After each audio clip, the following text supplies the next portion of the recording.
Hello दोस्तों, Dalip Hindi shorthand classes में आपका हार्दिक स्वागत है। दोस्तों, आज की डिक्टेशन 80 शब्द प्रति मिनट की गति से बोली जाएगी, जिसे आनंद आशुलिपि मासिक पत्रिका अंक 7 से लिया गया है। डिक्टेशन स्टार्ट करते हैं 5 सेकंड बाद।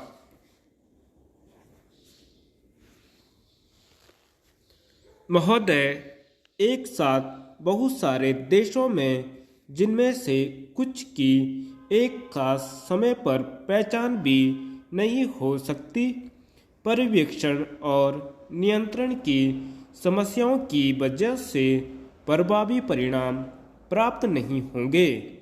महासचिव से इस बात की अपेक्षा नहीं की जा सकती कि वे भूमिगत भंडारों का निरीक्षण करेंगे और बम ढूंढेंगे। यह बिल्कुल साफ है कि इस तरह के उपाय सफल नहीं होंगे। कुछ दूसरे रास्ते ढूंढने होंगे, तब यह गुत्थी कैसे सुलझेगी?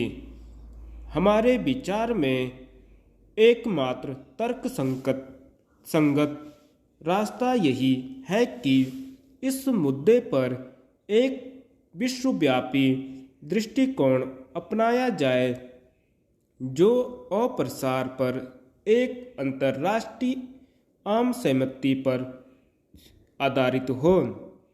यह विश्वव्यापी अप्रसार व्यवस्था प्रभावी हो, इसके लिए आवश्यक है कि यह सार्वभौम, विस्तृत और भेदभाव रहित हो और संपूर्ण परमाणु निरस्त्रीकरण के लक्ष्य से जुड़ी हो।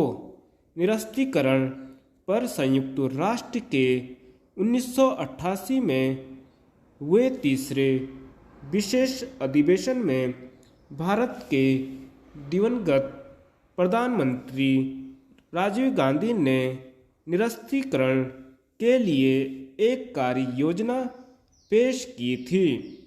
इस योजना के अंतर्गत विभिन्न चरणों में सामूहिक संहार के सारे हथियारों को नष्ट किया जाना था और अंत में एक परमाणु अस्त्र रहित अहिंसक विश्व की स्थापना होनी थी।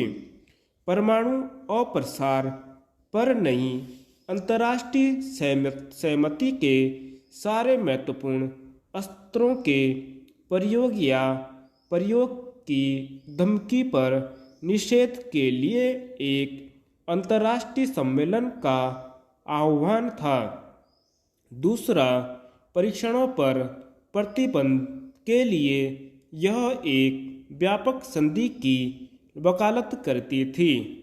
तीसरा, परमाणु अस्त्र बनाने के करीब पहुंचे देशों को यह वचन देना था कि इस दहलीज को पार नहीं करेंगे। इसके साथ यह बात भी जुड़ी थी कि परमाणु हथियार संपन्न देश 2010 ईस्वी तक अपने परमाणु हथियारों के भंडार खत्म करने का वचन देंगे। सभापति महोदय, जब यह कार्य योजना प्रस्तावित की गई थी तो कुछ परमाणु हथियार संपन्न देशों ने इसे स्वीकार करने में कठिनाई व्यक्त की थी, क्योंकि उनका विश्वास तथाकथित आणविक प्रतिरोध के सिद्धांत में था। इस सिद्धांत का आधार पूर्व पश्चिम संघर्ष और शीत युद्ध था। शीत युद्ध अब खत्म हो चुका है। आणविक गतिरोध अब पुरानी बात हो गई है। आणविक प्रतिरोध का सिद्धांत अब प्रासंगिक नहीं रहा। राजनयिक प्रतिबद्धता दिखाने और धरती से परमाणु हथियारों का पूरी तरह सफाया करने की दिशा में बढ़ने का एक ऐतिहासिक अवसर हमें मिला है। कार्य योजना में व्यक्त किए गए विचार और उनमें हुए परिवर्तन अब बहुत प्रासंगिक हो गए हैं। धन्यवाद। प्रतिलेखन संख्या 10 आउटलाइंस। पहचान नहीं हो सकती। पर्यवेक्षण महासचिव भंडारण निरीक्षण तर्कसंगत यही है कि विश्वव्यापी दृष्टिकोण अपनाया जाए और प्रसार अंतर्राष्ट्रीय